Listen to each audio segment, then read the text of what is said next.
ఆంధ్రప్రదేశ్ ప్రభుత్వం ఏదైతే ప్రజలకి లేదా చిన్న చిన్న పనులు చేసుకునే వాళ్ళకి ఇబ్బంది కలిగించుకోకుండా వాళ్ళని అభివృద్ధి వైపు తీసుకెళ్లే విధంగా ఉండాలి తప్ప ఈ రోజు మనం గమనిస్తే ఒకసారి రాష్ట్ర వ్యాప్తంగా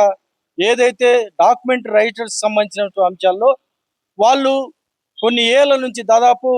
1924 నుంచో సంథింగ్ అప్పటి నుంచి కూడా ఇప్పటి వరకు దశాబ్దాల కాలంగా కూడా వాళ్ళు అదే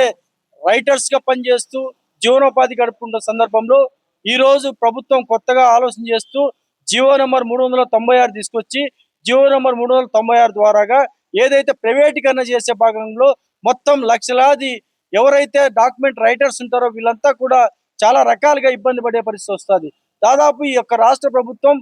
ఏదైతే చేయాల్సిన పద్ధతిలో చేయకోకుండా ఈ విధంగా ప్రైవేటీకరణ తీసుకురావడం ద్వారా మొత్తం వీళ్ళ కుటుంబాలు మొత్తం రోడ్డుపైకి వచ్చే పరిస్థితి. దీనివల్ల ఎంతో కొంత ప్రభుత్వానికి లాభం కావచ్చేమో కానీ పూర్తిగా ఈ కుటుంబాలు మొత్తం కూడా నష్టపోయే పరిస్థితి ఉంటుంది. కాబట్టి దయచేసి రాష్ట్ర ప్రభుత్వం ఒక్కసారి వీళ్ళపైన ఆలోచన చేయాల్సిందిగా రాష్ట్ర ప్రభుత్వానికి ప్రత్యేకంగా మేము విజ్ఞప్తి చేస్తా ఉన్నాం. లేని పక్షంలో ఈ రోజు దాదాపు ఇదే నెల 20వ తారీఖు నుంచి 31 అంటే దాదాపు 11 రోజులుగా దీక్ష చేస్తున్నటువంటి విలేకరులకి ఎస్సీ జనసంఘం తరఫున ప్రత్యేకంగా మేము సంపూర్ణమైన మద్దతును తెలియజేస్తూ తప్పనిసరి రాష్ట్ర ప్రభుత్వం ఏదైతే ఉందో